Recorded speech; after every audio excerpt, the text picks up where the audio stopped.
Hey everyone, this is Anjali Verma here. Welcome back to Facebook Marketing Mastery Course. आज की इस video में हम लोग बात करेंगे ब्रांड अवेयरनेस कैंपेन के बारे में।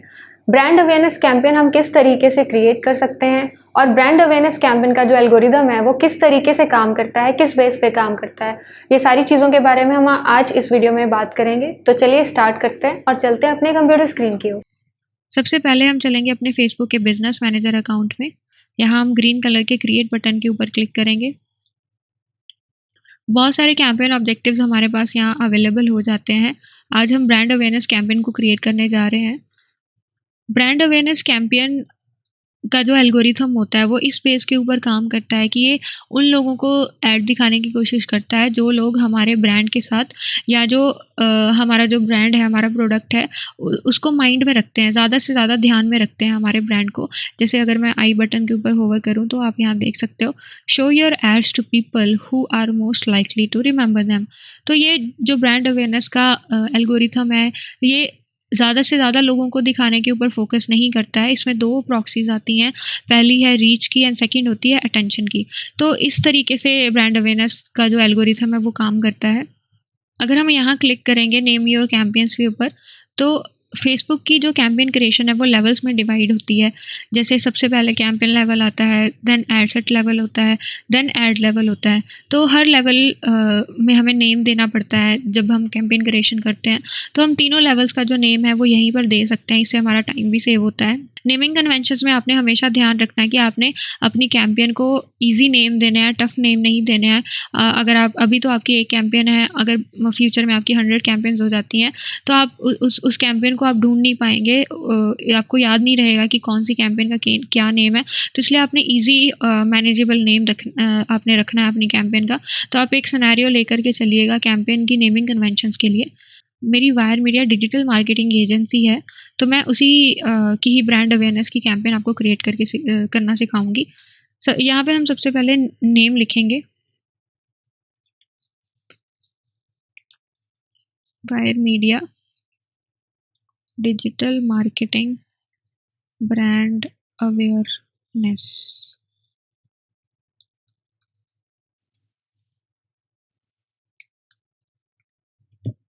ठीक है, तो आप इस सारे नेम को आप यहाँ पे कॉपी कर सकते हो। या ये कैंपेन लेवल का नेम हमने डाला है, यहाँ पे हम एड सेट का नेम डालेंगे और यहाँ पे ऐड का नेम डालेंगे।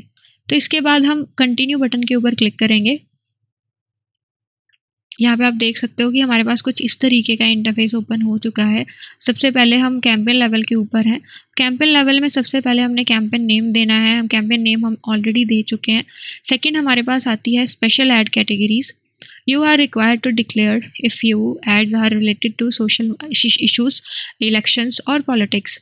अगर यहाँ पे आप क्लिक करो, अगर आप इस तरीके की कुछ एड्स बना रहे हैं जो सोशल इश्यूज़ के रिलेटेड है या इलेक्शंस के रिलेटेड है या पॉलिटिक्स के रिलेटेड है, इकोनॉमिक या सिविल के रिलेटेड है, तो आपको इस स्पेशल एड कैटेगरीज का जो ऑप्शन है इसमें आपको चेक करना पड़ेगा। अगर आप इसे क्लिक नहीं करेंगे, आप इसे सिलेक्ट नहीं करेंगे, तो फेसबुक आपकी एड्स को रन नहीं होने देगा, वो रिजेक्ट हो जाएंगी आपकी एड्स। तो इसलिए अगर आप कोई भी इस तरीके की एड्स चला रहे हैं जो इस कैटेगरी के रिलेटेड है, स्पेशल एड कैटेगरीज में आती है, तो हमेशा आप इस ऑप्शन को चूज करिएगा।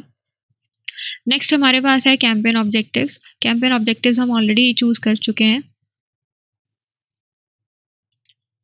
नेक्स्ट है ए-बी टेस्टिंग। ए-बी टेस्टिंग एक अल्फा बीटा टेस्टिंग होती है। ये थोड़ा एडवांस कॉन्सेप्ट है, तो मैं आपको आने वाली वीडियोस में ए-बी टेस्टिंग की जो प्रैक्टिकली प्रॉपरली आपको करके दिखाऊंगी कि ए-बी टेस्टिंग हम किस तरीके से करते हैं। यहाँ पे अगर आप पढ़ो तो test campaigns, ad sets and ads against each other to understand which strategies gives you the best results, your potential reach will be divide among them for more accurate results. तो इसमें हम अलग अलग तरीके से स्ट्रेटजीज बना करके testing कर सकते हैं कि कौन सी हमारी ऐड ज़्यादा अच्छा परफॉर्म कर रही है, कौन सा ऐड सेट अच्छा परफॉर्म कर रहा है, कौन सा वेरिएबल अच्छा परफॉर्म कर रहा है। तो ये AB testing alpha beta testing होती है। इसे मैंने आगे आने वाली वीडियो में प्रॉपरली आपको समझाना है। नेक्स्ट हमारे पास आता है campaign budget optimisation. Campaign budget optimisation के बारे में मैंने आपको पहले ही बता दिया है। अगर आपने अभी भी वो वीडियो नहीं देखी है तो प्रॉपरली उस वीडियो को देख लीजिएगा। कैंपेन बजट ऑप्टिमाइजेशन होता है कि फॉर एग्जांपल हम मल्टीपल एड सेट्स के ऊपर काम करते हैं, तो जो सा एड सेट सबसे ज़्यादा अच्छा परफॉर्म करता है, फेसबुक ऑटोमेटिकली हमारा जो बजट है उसमें ज़्यादा ऑप्टिमाइज़ कर देता है, और बाकी जो कम परफॉर्म करते हैं उसमें कम ऑप्टिमाइज़ करता है। तो जो फेसबुक का आर्टिफिशियल इंटेलिजेंस है वो अपने अकॉर्डिंग जो हमारा बजट है उसे ऑप्टिमाइज़ कर देता है। तो ये कैंपेन बजट ऑप्टिमाइजेशन का काम होता है। इसके बाद हम नेक्स्ट के ऊपर क्लिक करेंगे। यहाँ पे हम सेकंड लेवल के ऊपर आ चुके हैं, हमारा ad set level. Ad set level पे आने पे हमें सबसे पहले नेम सेलेक्ट करना है। नेम हम ऑलरेडी दे चुके हैं एड सेट को भी। नेक्स्ट हमारे पास आता है बजट एंड स्केड्यूल। यहाँ पे हम अपनी ऐड का बजट एंड स्केड्यूल सेट कर सकते हैं। फॉर एग्जांपल यहाँ पे आप दो तरीके से आप बजट सेलेक्ट कर सकते हो, daily budget and life time budget. Daily budget, यहाँ पे अगर आप डेली बजट रखते हैं तो आप जैसे 100 रुपये, 200 रुपये, इस तरीके से आप अपना डेली बजट यहाँ पे रख सकते हैं कि मुझे इस ऐड के लिए 100 रुपये डेली देने हैं। अगर आप लाइफ टाइम बजट रखना चाहते हैं तो लाइफ टाइम बजट भी आप यहाँ से रख सकते हैं। अभी मैंने डेली बजट रखना है 200 रुपये में डेली बजट, 500 रुपीज़ में डेली बजट रख देती हूँ इसमें। नेक्स्ट है हमारा स्केड्यूल। अगर आप चाहते हैं कि आप कुछ इस तरीके की एड्स चलाना चाहते हैं कि 3 या 4 दिन ही मेरी एड्स दिखे, तो आप स्केड्यूल कर सकते हैं अपनी एड्स को। मैं चाहती हूँ कि मेरी जो ऐड है वो अभी से चल के इस टाइम से चल के इस डेट तक कर और इस टाइम तक कर चले, इस टाइम तक वो ऑफ हो जाए ऐड। तो आप यहाँ से स्केड्यूल कर सकते हैं अपनी ऐड को। यहाँ आपने डेट और टाइम सेलेक्ट करना है जिस डेट से आप स्टार्ट करना चाहते हैं, और यहाँ पे आपने एंड डेट सेलेक्ट करनी है और एंड टाइम जो है वो आपने सिलेक्ट करना है। नेक्स्ट हमारे पास आती है audience section. Audience section most important part है। यहाँ पर आपने सबसे ज़्यादा टाइम ऑडियंस सेक्शन के ऊपर ही लगाना है। अपनी ऑडियंस बनाने में सबसे ज़्यादा टाइम आपने लगाना है, क्योंकि अगर आपने गलत टारगेट कर ली, गलत ऑडियंस आपने क्रिएट कर ली, तो आपका जो बजट होगा वो भी आपके पैसे भी वेस्ट हो जाएंगे, और आपको जो रिजल्ट आप डिजर्व करते हैं वो रिजल्ट आपको मिल नहीं पाएंगे, अचीव नहीं कर पाएंगे वो रिजल्ट। इसलिए ऑडियंस क्रिएट करने से पहले आपने प्रॉपरली R&D करनी है। आपकी निश के अकॉर्डिंग किस तरीके की ऑडियंस आपने टारगेट करना है, क्या ऑडियंस को आपने टारगेट करना है, वो सारी चीज़ें आपने पहले से डिसाइड करनी है। यहाँ पे आप देख सकते हो कि दो ऑप्शंस हमारे पास अवेलेबल हैं, create new audience and use save audience. Save audience के बारे में मैं आपको नीचे बताती हूँ। सबसे पहले हम अपनी ऑडियंस को क्रिएट करते हैं। जब आप फर्स्ट टाइम आते हैं तो आपको ऑडियंसेस क्रिएट करनी पड़ती है, आप न्यू ऑडियंस क्रिएट कर सकते हो। हमें यहाँ पे लोकेशंस के ऊपर जाना है, एडिट के ऊपर हम क्लिक करेंगे। यहाँ आप देख सकते हो कि लोकेशंस के नीचे people living in or recently in this location, people living in this location, people recently in this location और people traveling in this location, ये यहाँ पे आप अपनी अकॉर्डिंग आप चूज़ कर सकते हैं ऑप्शंस को। जैसे मैं चाहती हूँ कि ये मैंने जलंधर वाले लोगों को टारगेट करना है, कि मैं पूरे जलंधर को टारगेट करना चाहती हूँ जो लोग यहाँ पे रहते हैं, तो मैं people living in this location he choose करूँगी। नेक्स्ट हमने यहाँ पे एरियाज सिलेक्ट करने हैं कि किस किस एरियाज़ में हम चलाना चाहते हैं एड्स को, या किस सिटी में चलाना चाहते हैं। यहाँ पे जैसे मैंने बताया कि मैं पूरे जलंधर को टारगेट करना चाहती हूँ, तो मैं जलंधर यहाँ पे टाइप करूँगी। आप देख सकते हो कि जलंधर सिटी अवेलेबल हो गया है। नेक्स्ट जो हमारे पास ऑप्शन आता है वो है कि आप कितने माइल्स तक चलाना चाहते हैं, कितने किलोमीटर तक अपनी टारगेट करना चाहते हैं। अगर आप करंट सिटी में करना चाहते हैं तो करंट सिटी चूज़ कर सकते हैं। मैं अभी 10 माइल्स तक ही टारगेट करना चाहती हूँ। अगर आप चाहते हो कि आप फॉर एग्जांपल कि आप जलंधर में ही किसी स्पेसिफिक एरियाज़ को टारगेट करना चाहते हो, जैसे मॉडल टाउन हो गया या GTB नगर हो गया या BMC चौक हो गया, तो आप वो भी कर सकते हैं। मैं आपको बता देती हूँ। यहाँ हम जलंधर कट कर देते हैं। यहाँ हम चाहते हैं कि जलंधर के कुछ स्पेसिफिक एरियाज़ में मुझे टारगेट करना है, जैसे BMC चौक, तो मैं यहाँ सिलेक्ट करूँगी। यहाँ पे BMC चौक मैं सिलेक्ट कर लिया है। यहाँ पे भी आप चूज़ कर सकते हैं कि कितने किलोमीटर तक आप चलाना चाहते हैं। मैं अभी 6 किलोमीटर तक रखना चाहती हूँ BMC चौक को। नेक्स्ट हम चूज़ कर लेते हैं GTB नगर, GTB नगर जलंधर कि यहाँ ये सिलेक्ट कर लेते हैं GTB नगर जलंधर। ये भी सिलेक्ट हो गया है हमारा। नेक्स्ट है हमारा मॉडल टाउन जलंधर एरिया को टारगेट करना चाहती हूँ, तो मैं यहाँ पे मॉडल टाउन का एरिया भी सिलेक्ट कर सकती हूँ। तो यहाँ पे आप देख सकते हो जितने आप एरिया सिलेक्ट करना चाहते हो यहाँ पे लोकेशंस बनती जाएंगी कि मैं 3 एरियाज़ को सिलेक्ट करना चाहती हूँ। अभी मुझे पूरे जलंधर को टारगेट करना है, तो इसलिए मैं पूरे जलंधर को ही फिल करूँगी। यहाँ पे जलंधर सिटी, यहाँ पे मैं 10 माइल्स तक टारगेट करना चाहती हूँ। राइट साइड पे आप देख सकते हो कि यहाँ ऑडियंस डेफिनेशन के अंदर पोटेंशियल रीच आपके पास अवेलेबल हो जाती है। यहाँ एस्टिमेटेड डेली रिजल्ट्स, आपको कितनी रीच आपको इस बजट के अकॉर्डिंग जो आपने टारगेटिंग करी है उसके अकॉर्डिंग कितनी रीच आपको मिलेगी, वो यहाँ पे आपको एस्टिमेटेड रिजल्ट्स आपको आने शुरू हो जाते हैं। एस्टिमेटेड रिजल्ट्स मीन्स कि आप यहाँ से ही देख सकते हो कि आपको अगर आपको लग रहा है कि मेरी जो रीच है वो कम मिल रही है मुझे, तो आप अपने बजट को बढ़ा सकते हो। अगर आपको लगता है कि नहीं बहुत ज़्यादा रीच हो जाएगी तो आप अपने बजट को कम कर सकते हो। तो इसी वजह से ये जो ऑडियंस डेफिनेशन है या एस्टिमेटेड डेली रिजल्ट्स है आपके लिए रखे जाते हैं यहाँ पे। तो जब भी आप ऐड यहाँ पे ऑडियंस क्रिएट करें तो इस चीज़ के ऊपर भी आप ध्यान दें। नेक्स्ट जो हमारे पास टारगेटिंग ऑप्शन आती है वो है हमारी एज। हम एज कैटेगरी के अकॉर्डिंग भी हम टारगेट कर सकते हैं। जैसे डिजिटल मार्केटिंग की मैंने ऐड चलानी है तो डिजिटल मार्केटिंग में जो उनसे लोग इंटरेस्ट रखते होंगे वो 18 साल से वो 35 साल तक करके होंगे। जेंडर बेसिस के ऊपर भी हम टारगेट कर सकते हैं। अब जो डिजिटल मार्केटिंग का प्रोडक्ट है वो तो दोनों के लिए, दोनों जेंडर्स के लिए है, वुमेन्स के लिए भी है, मैन के लिए भी है। लेकिन आप अपनी निच के अकॉर्डिंग आप ध्यान रखिएगा कि जो आपका प्रोडक्ट है अगर वो सिर्फ वुमेन्स के लिए है तो सिर्फ वुमेन्स के लिए ही आप ऐड चलाएं, उसमें मेंस को आप इंक्लूड ना करें, क्योंकि अगर आप इस तरीके की करेंगे तो आपका जो बजट होगा वो भी वेस्ट जाएगा, आपको रिजल्ट्स भी सही नहीं मिलेंगे। नेक्स्ट हमारे पास आते हैं डिटेल टारगेटिंग। डिटेल टारगेटिंग बहुत इंपॉर्टेंट कॉन्सेप्ट है। इस डिटेल टारगेटिंग करके हम बहुत ही ज़्यादा फिल्टर डेटा इकट्ठा कर सकते हैं, बहुत ही ज़्यादा फिल्टर कर सकते हैं अपने डेटा को। यहाँ एडिट बटन के ऊपर अगर हम क्लिक करें तो यहाँ देख सकते हैं ब्राउज में हम डिटेल टारगेटिंग में हम 3 तरीके से टारगेटिंग कर सकते हैं। डेमोग्राफिक्स के बेस पे, इंटरेस्ट के बेस पे एंड बिहेवियर के बेस पे। अगर हम यहाँ पे चलें डेमोग्राफिक्स के अंदर तो एजुकेशन के बेस पे आप टारगेट कर सकते हो, फाइनेंशियल के बेस पे टारगेट कर सकते हो, लाइफ इवेंट्स के बेस पे आप टारगेट कर सकते हो, रिलेशनशिप के बेस पे आप टारगेट कर सकते हो, वर्क के बेस पे आप टारगेट कर सकते हो। अगर हम नेक्स्ट चलें इंटरेस्ट में तो इंटरेस्ट बेस पे आप टारगेट कर सकते हो कि बिजनेस एंड इंडस्ट्री बेस है या एंटरटेनमेंट है, फैमिली रिलेशनशिप्स है, फिटनेस वेलनेस है। नेक्स्ट बिहेवियर में आपका एनिवर्सरी, जैसे एनिवर्सरी आप किसी की 3 महीने में एनिवर्सरी आने वाली है तो आप उन्हें भी टारगेट कर सकते हैं। यहाँ पे जैसे मेरा जो प्रोडक्ट है वो डिजिटल मार्केटिंग का प्रोडक्ट है, तो मैं डिजिटल मार्केटिंग में जो लोग इंटरेस्ट रखते हैं तो मैं उन्हें टारगेट करना चाहती हूँ। जैसे मैं यहाँ पे लिखूंगी डिजिटल मार्केटिंग। यहाँ आप देख सकते हो कि डिजिटल मार्केटिंग डिजिटल, तो ये इंटरेस्ट बेस्ड टारगेटिंग मैंने करी है कि जोन से लोग जलंधर में जोन से लोग 18 से 35 साल तक कर हैं और जो डिजिटल मार्केटिंग में इंटरेस्ट रखते हैं मैं उन्हें टारगेट करना चाहती हूँ। तो यहाँ से मैं सिलेक्ट कर लूँगी। आप यहाँ पे देख सकते हो कि मैंने इंटरेस्ट बेस्ड टारगेटिंग करी है। तो ये किस कैटेगरी में आती है? बिजनेस एंड इंडस्ट्री की कैटेगरी में आती है।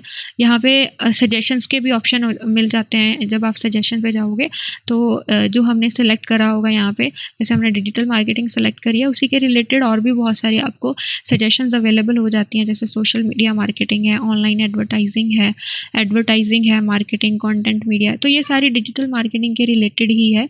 आप यहाँ पे देखो, अगर मैं यहाँ सोशल मीडिया मार्केटिंग को चूज़ करूँगी तो मेरी जो पोटेंशियल रीच है वो कम होती जाएगी, क्योंकि मेरी जो ऑडियंस है वो ज़्यादा से ज़्यादा फ़िल्टर हो रही है। मैं बहुत ज़्यादा फ़िल्टर कर रही हूँ। जितनी ज़्यादा मैं फ़िल्टर करूँगी अपनी ऑडियंस को, उतनी ही बेस्ट ऑडियंस मेरे पास यहाँ पे अवेलेबल हो जाएगी। जैसे हम यहाँ पे करेंगे कि जिनका डिजिटल मार्केटिंग में तो जो लोग इंटरेस्ट रखते हैं, लेकिन मुझे वो नहीं चाहिए जो कंटेंट मार्केटिंग में इंटरेस्ट रखते हैं। मुझे डिजिटल मार्केटिंग में ही चाहिए, लेकिन कंटेंट मार्केटिंग वालों को मैं टारगेट नहीं करना चाहती। तो ये आप एक स्ट्रेटजी आप बना सकते हैं कि मैंने डिजिटल मार्केटिंग वालों को तो किया, सोशल मीडिया मार्केटिंग वालों को तो किया, लेकिन मैं कंटेंट मार्केटिंग वालों को नहीं करना चाहती हूँ। राइट, तो इस तरीके से आप किसी ऑडियंस को एक्सक्लूड करना चाहते हैं तो आप एक्सक्लूड कर सकते हो। नेक्स्ट हमारे पास आ जाता है लैंग्वेज। अब लैंग्वेज के बेस पे भी आप टारगेट कर सकते हो। जैसे मैं अब सिर्फ इंग्लिश वालों को ही टारगेट करना चाहती हूँ तो मैं यहाँ पे इंग्लिश सेलेक्ट कर लूँगी। ठीक है, और यहाँ पे आप देख सकते हो कि जो मेरी एस्टिमेटेड डेली रिजल्ट्स मुझे मिलेंगे, जो डेली मेरी रीच होगी वो 14,000 से 41,000 तक हो जाएगी। जो बजट मैंने लगाया 500 रुपये में मुझे इतनी रीच मिलेगी। अगर आप को लगता है कि ये कम रीच है तो आप अपना बजट बढ़ा सकते हैं। अगर लगता है कि बहुत ज़्यादा रीच है तो बजट कम कर सकते हैं।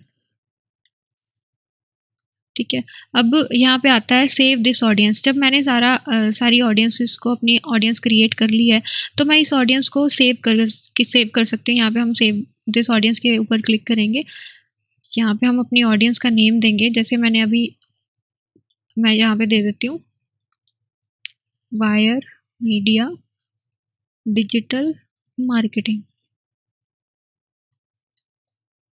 ठीक है, यहाँ पे फिर आपने सेव बटन के ऊपर क्लिक कर देना है। जैसे ही आप सेव बटन के ऊपर क्लिक करेंगे तो आपकी जो ऑडियंस है वो यहाँ पे सेव ऑडियंस वाले सेक्शन में आ जाएगी। तो आप यहाँ पे देख सकते हो कि सेव ऑडियंस वाले सेक्शन में हमारी ऑडियंस सेव हो चुकी है। इसको सेव करने का पर्पस यही रहता है कि अगर हमने नेक्स्ट टाइम टारगेट करना है तो हम इस ऑडियंस को यहीं से सिलेक्ट कर सकते हैं, हमारा टाइम भी सेव होगा। और आप फॉर एग्जांपल अगर इस तरीके की ऑडियंस ने, जो ऑडियंस हमने यहाँ बनाई है, इसने बहुत ज़्यादा अच्छा रिजल्ट हमें दिया है, तो हम इसी ऑडियंस को दोबारा चूज़ कर सकते हैं, कैंपेन बना सकते हैं। नेक्स्ट हमारे पास आता है प्लेसमेंट्स। प्लेसमेंट सेक्शन में हमारे पास दो ऑप्शंस अवेलेबल होते हैं, automatic placements and manual placements. Automatic placements में ये रहता है कि जो फेसबुक है वो ऑटोमेटिकली हमारी ऐड को जिस सोशल मीडिया प्लेटफॉर्म के ऊपर ज़्यादा अच्छा परफॉर्म करिए वहाँ दिखाने की कोशिश कर रहा है, वहाँ ऑप्टिमाइज कर देता है। नेक्स्ट हमारे पास होता है manual placement. Manual placement for example कि अगर आप चाहते हैं मेरी ऐड फेसबुक के ऊपर ना चले, सिर्फ इंस्टाग्राम के ऊपर मैंने ऐड चलानी है, तो आप यहाँ पे मैन्युअल प्लेसमेंट के ऑप्शन को चूज़ कर सकते हैं। उसके बाद आपको यहाँ पे फेसबुक को हटाना है, आप जिस प्लेटफॉर्म के ऊपर चलाना चाहते हैं उसे आप टिक रखेंगे। जैसे मैं मैसेंजर के ऊपर नहीं चलाना चाहती, फेसबुक के ऊपर नहीं चलाना चाहती, सिर्फ इंस्टाग्राम के ऊपर चलाना चाहती हूँ, या यहाँ पे आप चूज़ कर सकते हैं कि इंस्टाग्राम फीड पे आपने दिखानी है, स्टोरीज पे दिखानी है, ये सारी चीज़ आप यहाँ से सिलेक्ट कर सकते हो। अगर मैन्युअल प्लेसमेंट्स आप करते हैं तो यहाँ पे आपको एक और ऑप्शन अवेलेबल होती है डिवाइसेस की। अगर आप इसे एडिट करें तो आप यहाँ पे देख सकते हो कि आप सिर्फ मोबाइल के ऊपर टारगेट करना चाहते हो या डेस्कटॉप के ऊपर, या दोनों के ऊपर टारगेट करना चाहते हो। तो ये डिवाइसेस के बेस पे भी आप इन्हें टारगेट कर सकते हो। अभी मैं सिर्फ अगर यहाँ पे हम चलें शो मोर ऑप्शंस के ऊपर, तो यहाँ पे आप देख सकते हो कि दो ऑप्शंस हमारे पास अवेलेबल हो जाते हैं, specific mobile devices and operating systems. अगर हम इसे एडिट करें तो हम यहाँ पे किसी स्पेसिफिक मोबाइल डिवाइस के लिए भी हम ऐड चला सकते हैं, टारगेट कर सकते हैं उन्हें भी। जैसे सिर्फ मैं एंड्रॉयड के लिए चलाना चाहती हूँ या सिर्फ iOS डिवाइस के लिए चलाना चाहती हूँ, अभी मैं दोनों के लिए चलाना चाहती हूँ, या मैं सिर्फ तभी मेरी ऐड दिखे या जब वाईफाई से कनेक्टेड हो, तो ये सारी ऑप्शंस भी मैं चूज़ कर सकती हूँ। अभी मुझे ऑटोमेटिक प्लेसमेंट ही रखनी है, इसलिए मैं ऑटोमेटिक प्लेसमेंट के ऊपर क्लिक कर दूंगी। नेक्स्ट हमारे पास ऑप्शन होता है कि व्हेन यू गेट चार्ज, आप किस तरीके से आपके पैसे कटेंगे। तो मैं हमारे इंप्रेशन बेस पे कटेंगे। जैसे मैंने स्टार्टिंग में ही बताया कि ब्रांड अवेयरनेस में इंप्रेशन बेस पे होती है, तो इंप्रेशन बेस पे हमारे जो चार्जेस हैं वो कटेंगे। नेक्स्ट आता है डिलीवरी टाइप। डिलीवरी टाइप में दो तरीके से डिलीवरी टाइप होती है, स्टैंडर्ड डिलीवरी और accelerated delivery. Standard delivery means कि आपने एक कैंपेन चलाई है, उसमें 100 रुपये का बजट लगाया है, और जो 100 रुपये का बजट है वो सारा दिन ऑप्टिमाइज होगा। अगर आपने एक्सीलरेटेड डिलीवरी चूज़ करा है तो एक्सीलरेटेड डिलीवरी में होता है कि जो आपका एल्गोरिथम है वो ज़्यादा से ज़्यादा जल्दी आपको रिजल्ट्स लेके आने की कोशिश करता है, आपका जो बजट है जल्दी से जल्दी ख़त्म करने की कोशिश करता है। इसमें अगर आपने एक्सीलरेटेड डिलीवरी चूज़ करके रखी हुई है और आपको फॉर एग्जांपल आपको इवनिंग में कुछ इम्प्रेशंस में से कुछ कन्वर्जन्स आने वाली हैं, तो वो कन्वर्जन्स आप मिस कर देंगे अगर आपने एक्सीलरेटेड डिलीवरी चूज़ करके रखी हो। इसलिए स्टैंडर्ड डिलीवरी आप चूज़ करिए, ये रिकमेंडेड होती है। इसके बाद हमने नेक्स्ट के ऊपर क्लिक करना है। अब हम अपने थर्ड लेवल के ऊपर आ चुके हैं। थर्ड लेवल में हम अपनी ऐड को क्रिएट करेंगे। जो हमने ऐड क्रिएटिव हमने बनाया है, जो लोगों को दिखेगा वो हम क्रिएट करेंगे। यहाँ पे सबसे पहले ऐड का नेम रखना है। ऐड नेम हम ऑलरेडी रख चुके हैं। यहाँ हम अपने फेसबुक पेजेस को सिलेक्ट करेंगे। तो हमारे फेसबुक पेज का नाम है, हमारे फेसबुक पेज का नाम है वायर मीडिया, तो मैं यहाँ वायर मीडिया सिलेक्ट कर लूँगी। इंस्टाग्राम अकाउंट भी यहाँ पे मेरे फेसबुक पेज के साथ कनेक्ट है, इसलिए यहाँ पे ऑटोमेटिकली आ चुका है। नेक्स्ट है ऐड सेटअप। ऐड सेटअप में हमें ऐड को क्रिएट करना है। हम 3 तरीके से ऐड क्रिएट कर सकते हैं। New add, use existing post को चूज़ कर सकते हैं, या क्रिएटिव हब मोकअप के थ्रू भी कर सकते हैं। अभी हमने न्यू ऐड क्रिएट करना है, इसलिए हम क्रिएट ऐड के ऊपर क्लिक करेंगे। यहाँ पे हम 3 फॉर्मेट्स यूज़ कर सकते हैं एड्स के। सिंगल इमेज यूज़ कर सकते हैं, वीडियो ऐड यूज़ कर सकते हैं, एंड कैरोसेल यूज़ कर सकते हैं। तो अभी हम यहाँ पे मैं आपको कैरोसेल ऐड बनाना सिखाऊंगी। नेक्स्ट है हमारे पास फुल स्क्रीन मोबाइल एक्सपीरियंस। अगर आप फुल स्क्रीन मोबाइल एक्सपीरियंस यानी कि इंस्टेंट एक्सपीरियंस आप लगाना चाहते हैं तो आप वो भी लगा सकते हैं। मैं आपको बता देती हूँ इंस्टेंट एक्सपीरियंस के बारे में। इंस्टेंट एक्सपीरियंस एक मिनी वेबसाइट होती है एंड फुल स्क्रीन आपका एक्सपीरियंस होता है। अगर आपके पास कोई वेबसाइट नहीं है एंड आप इंस्टेंट एक्सपीरियंस को आप मिनी वेबसाइट बोल सकते हैं। अगर आप यहाँ पे क्लिक करेंगे, यहाँ पे आपके पास बहुत सारे थीम टेम्पलेट्स अवेलेबल हो जाते हैं। जैसे हम यहाँ पे ये चूज़ कर सकते हैं। अगर आप इन टेम्पलेट्स के साथ नहीं जाना चाहते हो तो आप कस्टम इंस्टेंट एक्सपीरियंस भी क्रिएट कर सकते हैं। यहाँ हम सेल प्रोडक्ट्स के ऊपर क्लिक करेंगे। यहाँ आप देख सकते हो कि इंस्टेंट एक्सपीरियंस हम यहाँ क्रिएट कर सकते हैं। हमने इमेजेस लेनी है, यहाँ पे हम अपनी इमेजेस को रिप्लेस करेंगे। ये वाली जो इमेज है इसे यहाँ से हम रिप्लेस कर देंगे। डेस्टिनेशन यूआरएल, अगर हमारी वेबसाइट नहीं है तो हम फेसबुक पेज का यूआरएल यहाँ पे दे सकते हैं। यहाँ हम टेक्स्ट लिखेंगे, ठीक है। यहाँ हम अपनी जो हमारी लिस्ट है कैरोसेल जो प्रोडक्ट्स हैं वो यहाँ पे हम डाल सकते हैं। First, second, third and fourth जो भी हमारे प्रोडक्ट्स हैं हम यहाँ पे डाल सकते हैं, उनके प्राइसेस, ये सारी चीज़ आपको फिल करनी पड़ेगी। आप इमेजेस यहाँ से रिप्लेस कर सकते हो। इन प्रोडक्ट्स की जगह आप अपने प्रोडक्ट्स डाल सकते हैं। नेक्स्ट है डेस्टिनेशन यूआरएल। आप कहाँ पे लेके जाना चाहते हैं क्लाइंट को डेस्टिनेशन यूआरएल पे। तो ये इस तरीके से आपकी एक मिनी वेबसाइट बन जाती है फेसबुक के अंदर ही। अगर आपके पास वेबसाइट नहीं है तो आप इंस्टेंट एक्सपीरियंस का भी यूज़ कर सकते हैं। इंस्टेंट एक्सपीरियंस एक फुल मोबाइल स्क्रीन व्यू होता है, तो ये एक तरह की मिनी वेबसाइट भी होती है। आपने इसके बाद यहाँ से डन बटन के ऊपर क्लिक करना है। अभी मुझे इंस्टेंट एक्सपीरियंस को यूज़ नहीं करना है इसलिए मैं इसे क्रॉस कर रही हूँ। ये सिर्फ आपको समझाने के लिए मैंने बताया था। नेक्स्ट यहाँ पे हमने ऐड क्रिएट करनी है। हमने जो फॉर्मेट सेलेक्ट किया है ऐड का वो है कैरोसेल। कैरोसेल में मैं आपको एक चीज़ बता दूं कि कैरोसेल में हम मिनिमम 3 इमेजेस हमें यूज़ करनी ही पड़ेंगी और मैक्सिमम हम 10 इमेजेस यूज़ कर सकते हैं। यहाँ पे हम 3 इमेजेस लगाएंगे। पहला जो कार्ड है इसको क्लिक करेंगे। यहाँ से हम अपनी इमेज को सिलेक्ट करेंगे, सिलेक्ट इमेज। हमें यहाँ पे अपनी इमेजेस को अपलोड करना पड़ेगा, तो मैं यहाँ अपलोड बटन के ऊपर क्लिक करूँगी। आप यहाँ डेस्कटॉप पे देख सकते हो कि फर्स्ट इमेज मैंने रखी हुई है, ये अपलोड करी है मैंने। यहाँ अपलोड होने के बाद मैं कंटिन्यू बटन के ऊपर क्लिक करूँगी।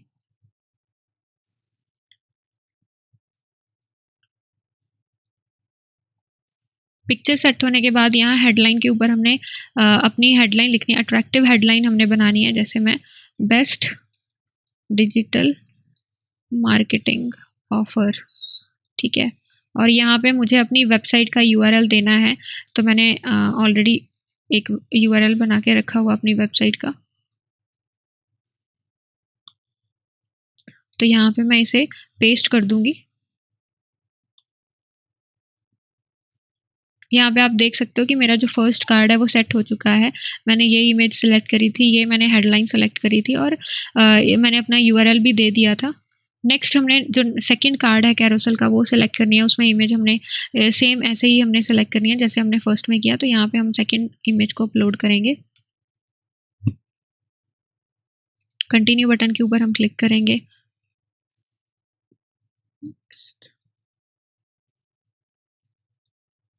मार्केटिंग ऑफर, तो मैं अपना वेबसाइट का यूआरएल सेम।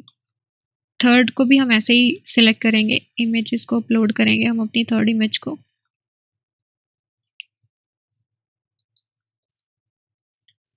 हेडलाइन फिल करेंगे।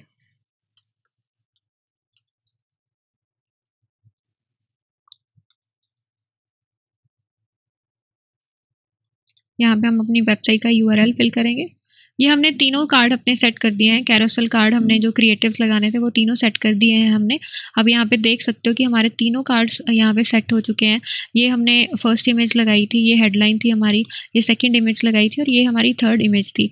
यहाँ पे आप देख सकते हो कि फोर्थ में हमारा लोगो शो कर रहा है। ये इस वजह से यहाँ पे आप 2 ऑप्शन है हमारे पास। Automatically show the best performing cards first. क्या आप चाहते हैं कि जो सा कार्ड सबसे अच्छा परफॉर्म कर रहा है वो सबसे पहले दिखे? नहीं, हम नहीं चाहते हैं, क्योंकि हमने टर्न वाइज ही हमने इमेजेस सिलेक्ट करी हैं। हम add a card at the end with your page profile picture. क्या आप चाहते हैं कि आपकी जो पेज के ऊपर प्रोफाइल पिक्चर लगी है वो कार्ड जो हमारा लास्ट कार्ड है उसके बाद शो हो, जैसे ये? तो नहीं, हम नहीं चाहते हैं यहाँ पे। तो इन दोनों ऑप्शंस को हम डीसिलेक्ट कर लेंगे। अगर आप चाहते हैं तो आप सिलेक्ट कर सकते हैं। नेक्स्ट आता है हमारे पास प्राइमरी टेक्स्ट। प्राइमरी टेक्स्ट बहुत ज़्यादा इंपॉर्टेंट है। तो प्राइमरी टेक्स्ट आपको यहाँ पे कुछ अट्रैक्टिव आपको प्राइमरी टेक्स्ट बनाना पड़ेगा। तो बिल्कुल ही प्रॉपर्ली सोच समझ करके आपने प्राइमरी टेक्स्ट बनाना है। जैसे मैंने ऑलरेडी बना के रखा हुआ है एक प्राइमरी टेक्स्ट, यहाँ पे मैं इसे पेस्ट कर दूंगी। प्राइमरी टेक्स्ट आपका इस यहाँ पे शो करता है। ये आपको बहुत ही ज़्यादा सोच समझ के अट्रैक्टिव सा और बहुत ही छोटा आपने प्राइमरी टेक्स्ट बनाना है। ज़्यादा लंबा आपने प्राइमरी टेक्स्ट नहीं कर देना है। तो अब नेक्स्ट हमारे पास आता है call to action. Call to action means कि जैसे आप यहाँ पे देख रहे हो लर्न मोर बटन आपको यहाँ पे दिख रहा है। यहाँ पे बहुत सारे बटन्स आप लगा सकते हैं। इसका पर्पस यही होता है कि अगर आपकी जो भी आपका क्लाइंट ऐड देख रहा है, अगर वो आपके ब्रांड के साथ इंटरेस्टेड हो गया है या आपके प्रोडक्ट को बाय करना चाहता है या उसके बारे में ज़्यादा इंफॉर्मेशन लेना चाहता है, तो वो किस तरीके से आपके साथ इंटरेक्ट कर सके। तो आपने यहाँ पे कॉल टू एक्शन आपने देना है, हमेशा देना है आपने। जैसे अब मैं चाहती हूँ कि जो मेरा क्लाइंट है वो मेरी वेबसाइट के ऊपर आ जाए, तो मैं लर्न मोर बटन के ऊपर सिलेक्ट कर लूँगी।